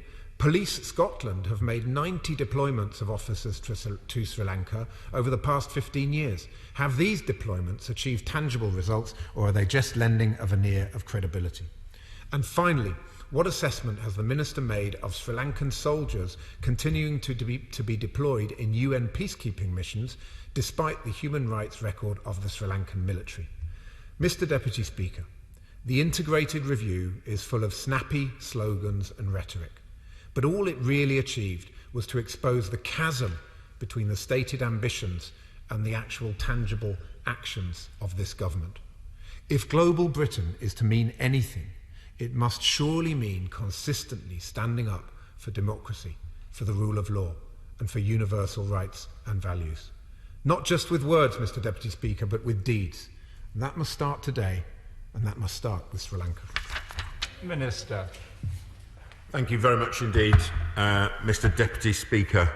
I'm particularly grateful to the Honourable Member for Mitcham and Morden for securing this debate, and I pay tribute to her for her work with the APG and also the work of many members across the House on this important issue, and also for the many informed and passionate contributions that we've heard this afternoon. I'll try and respond to as many of the points as raised as possible in the time I have, but I'm conscious I do believe I have to give the Honourable Lady a couple of minutes at the end of this debate to put the question. The Minister for South Asia, who would have been the Minister that the Honourable Member for Aberafan wrote to, would have been delighted to take part in this debate, but obviously he sits in the other place, so it's my pleasure to respond on his behalf and on behalf of the government. Human rights in Sri Lanka are an important issue and a long-standing priority for both for the UK government and for many fellow members. The debate's also timely, coming during the 46th session of the UN Human Rights Council, which began on the 22nd of February. The human rights situation in Sri Lanka and the limited progress on reconciliation and accountability raised by many honourable and right honourable members are deeply concerning. And as pointed out by the opposition spokesman, the member for Aberafan, in February last year, the government of Sri Lanka withdrew its support for the UK-led UN Human Rights Council Resolution 30/1 and, of course, its successor resolutions 34/1 and 40/1. These concerned reconciliation, transitional justice and accountability. The Sri Lanka government then announced a domestic mechanism on accountability, and as with previous domestic initiatives, however, meaningful progress has yet to be delivered. There have also been a number of setbacks on accountability. These include the appointment into government positions of military figures accused of war crimes, as referenced by honourable members this afternoon. And as the honourable member for East Ham pointed out, they also include the presidential pardon of former Army Sergeant Sunil Ratnayaka, one of the few perpetrators of wartime atrocities to have been convicted in Sri Lanka. Other worrying human rights developments include the continued harassment and surveillance of minorities and civil society groups. This was pointed out by the Honourable Member for Strangford. This increasing role of the military in civilian governments, and a constitutional amendment which has extended executive control over the judiciary and the independent institutions. And as the Honourable Member for Slough pointed out, the government's policy of forcibly cremating those deceased due to COVID, which has only just been recently reversed, has particularly affected the Muslim and Christian communities. And even now, our understanding is that families face significant restrictions on where and how burials can take place. The UK government is deeply concerned by these developments. We've long stood by all of the victims of the conflict in Sri Lanka. I was particularly taken by the comments of the Honourable Member for Glasgow North East, who had very personal recollections of that time. We've condemned LTTE terrorism and worked over many years to achieve post-conflict truth, accountability and transitional justice. And together with our international partners in the core group on Sri Lanka, the UK has led successive UN Human Rights Council resolutions on Sri Lanka in 2014, in 2015, in 2017 and in 2019. In February, June and September of last year, we set out our continued support for the UN Human Rights Council framework and our growing concerns about the human rights situation in core group statements to the Human Rights Council. Sri Lanka is a human rights priority country for the Foreign Commonwealth and Development Office. In our annual reports and in Lord Ahmed's autumn ministerial statement, the government has highlighted a number of important concerns which have been highlighted here this afternoon. Accountability and human rights have also been integral to any of our bilateral discussions that we've had with the government of Sri Lanka. The Foreign Secretary underlined the importance of accountability when he spoke to the Sri Lankan Foreign Minister in May.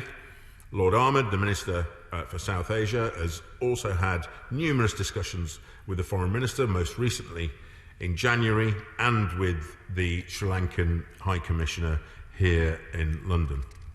We welcome the recent report on Sri Lanka by the UN's Office of the High Commissioner for Human Rights.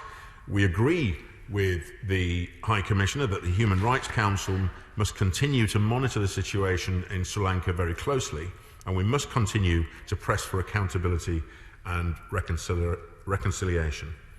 And along with our core group partners, the UK, as penholder, has presented a new draft resolution on Sri Lanka at the UN Human Rights Council. The resolution aims to provide a continued framework for international engagements on human rights in Sri Lanka. The draft calls on the government of Sri Lanka to make progress on accountability and human rights and stresses the importance of a comprehensive accountability process for all violations and abuses committed in Sri Lanka. And it aims to keep Sri Lanka firmly on the Human Rights Council agenda and requests enhanced OHCHR reporting on the human rights situation and, importantly, on accountability.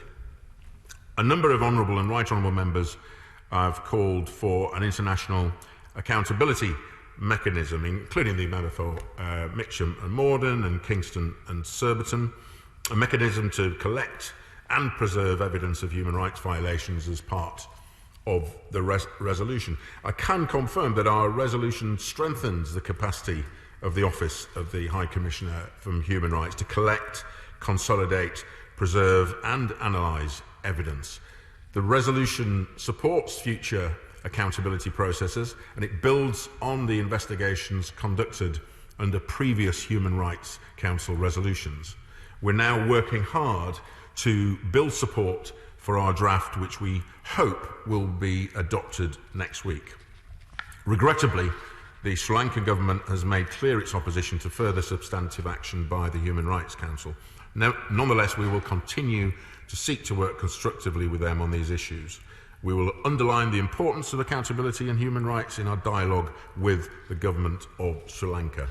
My right honourable friend for Epsom and Newell, honourable friend the member for Harrow East, honourable members for Brent Central and Coventry North West raised the hunger strike carried out by Ambihai Selva Kumar. We understand, has been pointed out, that she was able to conclude her hunger strike 2 days ago. We absolutely recognise the concerns she's raised regarding the issues faced by the Tamil community in Sri Lanka. We've highlighted these concerns about the lack of progress towards post-conflict accountability and also the wider human rights situation. A number of honourable and right honourable members raised the question of sanctions. We established the global human rights sanction regime in July 2020, and in a statement to Parliament, the Foreign Secretary set out the full scope of the new regime without speculating, importantly, on future designations. We continue to consider further designations under this global human rights sanctions regime, and we keep all evidence and potential listings under close review. Mr. Deputy Speaker, I acknowledge and welcome the strength of feeling in the House. We are right to be concerned. We will continue to prioritise international efforts to support accountability and reconciliation at this current session of the Human Rights Council, and we're pushing very hard for our resolution to be adopted next week. But I must reiterate that we can't speculate on future designations again under the global human rights sanction regime. Finally, I want to make clear we want a positive relationship with Sri Lanka. We share deep historical ties. We work well together on a number of common interests like climate change and COVID recovery, and we value that partnership. But, Mr. Deputy Speaker, accountability and human rights must remain high on the agenda. Accountability and human rights to provide justice for all the victims of the conflict and for the lasting reconciliation and stability that will allow the people of Sri Lanka to prosper. The final word, Siobhan McDonough. Thank you, Mr. Deputy Speaker. I'd like to thank all the right honourable and honourable members across the House who've taken part in this debate. Their commitment to the people, the minority community of a small island, is very much appreciated. But so too, their interest is because of the hard work of the members of the Tamil community who simply cannot forget the relatives they no longer have, the relatives they have no idea where they are, the relatives who were bombed in hospitals, who were left on beaches having lost their limbs by a government now led by the same men who did that to members of their family. Mr. Deputy Speaker, this is about credibility, this debate, about the credibility of the British government to take seriously the loss and distress of a community in this country, 500,000, who work hard, who do their best, who contribute greatly to our nation. Are we serious about representing them, or do we believe that governments that have powerful friends should be allowed to behave as they like? I would suggest, Mr. Deputy Speaker, that the government of Sri Lanka only understands very firm action. To rely on that government to seek out those who committed those atrocities or to take action is simply a fool's errand, and it has to stop. We have to seriously mean that we will help the Tamils in this country to find their relatives, to know what happened, and allow their relatives to live in a community where they are able to vote, to take part, and to seriously believe that their views are taken seriously. The question is, as on the order paper, as many of that can say aye. The contrary, no. I think the ayes have it, and we'll suspend very briefly for the cleaning of the dispatch boxes. Order!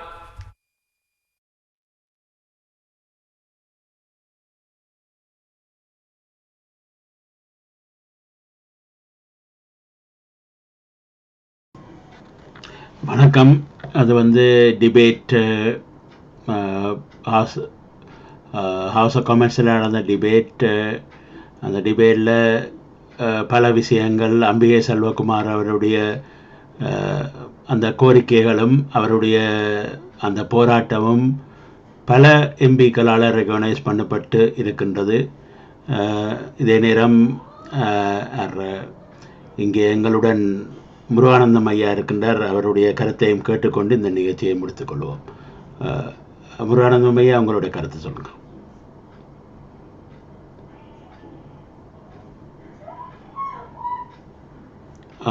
அவங்களோட mute எடுக்கல, mute எடுங்க.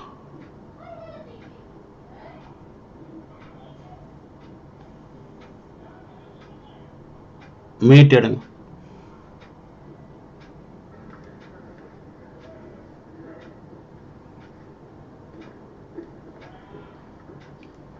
Mute button எடுங்க.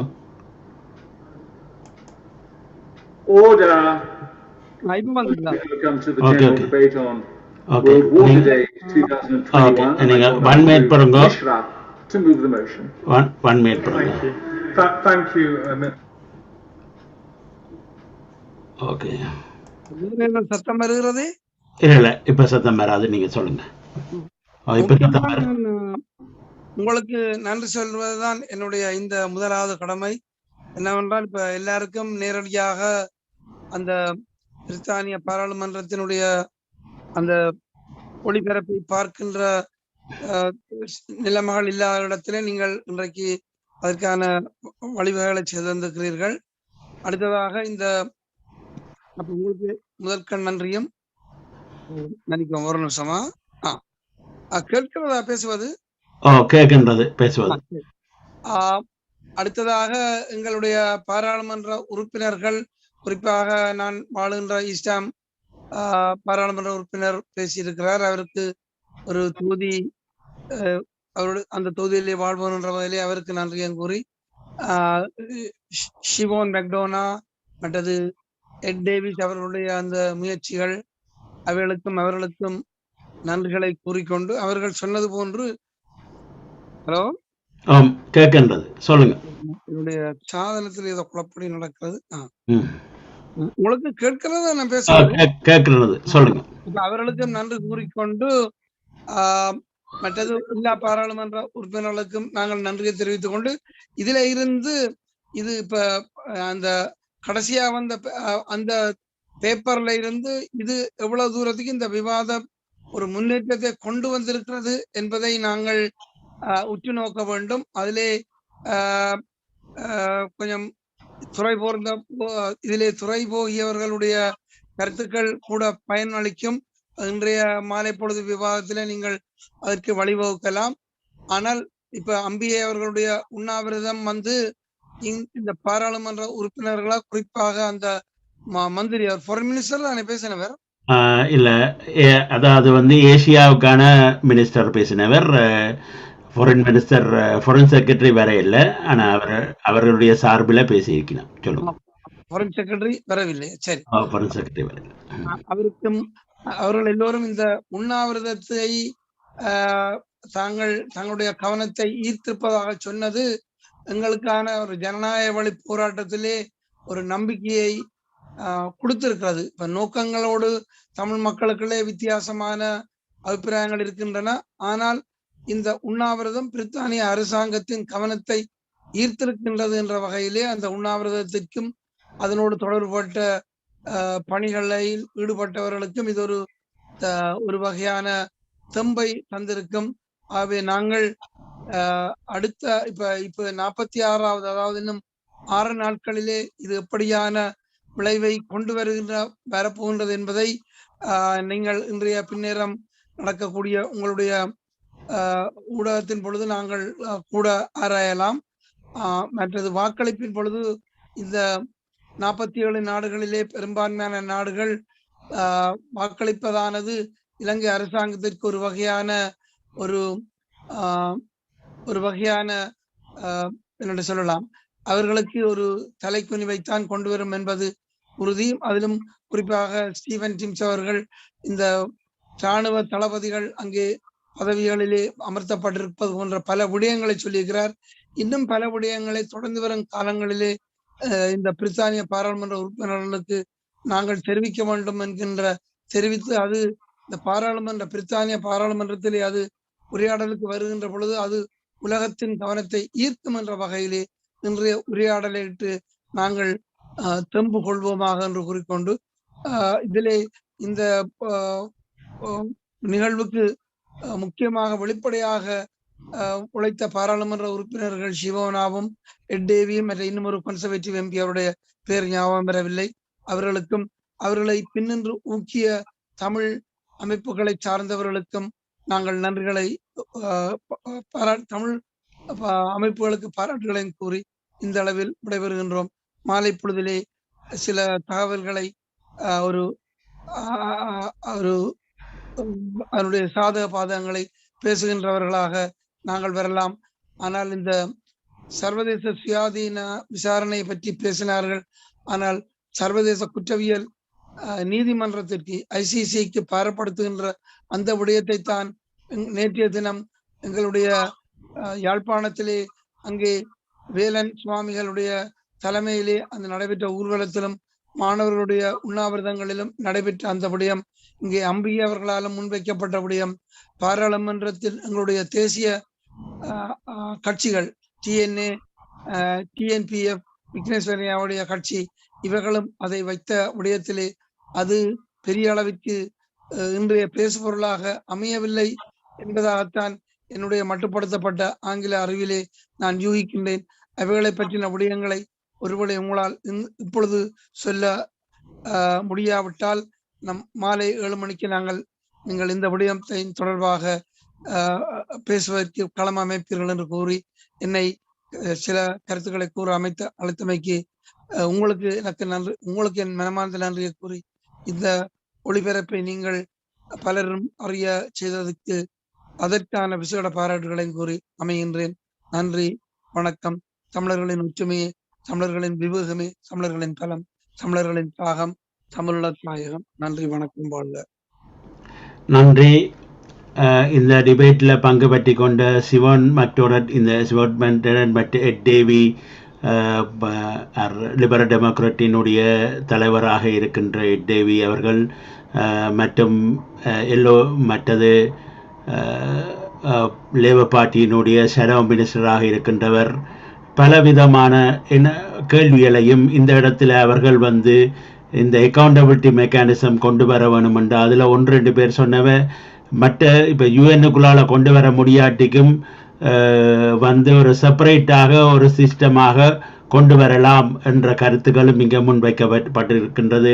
ஆகையால் இதுகள் எல்லாத்தையும் இந்த அரசாங்கம் கவனத்தில் எடுத்துக்கொண்டு அந்த தீர்மானத்தில் ஒரு ஸ்ட்ராங்கான தீர்மானத்தை இந்த அக்கௌண்டபிலிட்டியை இன்டர்நேஷ்னல் அக்கௌண்டபிலிட்டியாக ICCக்கு கொண்டு போகக்கூடியதாக ஒரு தீர்மானம் வர வேண்டும் என்று அவர்கள்ட்ட அந்த கருத்தையும் வைத்து கொண்டு நாங்கள் இந்த நிகழ்ச்சியை முடிவு கொண்டு வருவோம். திரும்ப 7 மணிக்கு இதே தலையங்கத்தில் நாங்கள் எங்களுடைய கருத்துக்களை முன்வைப்போம்.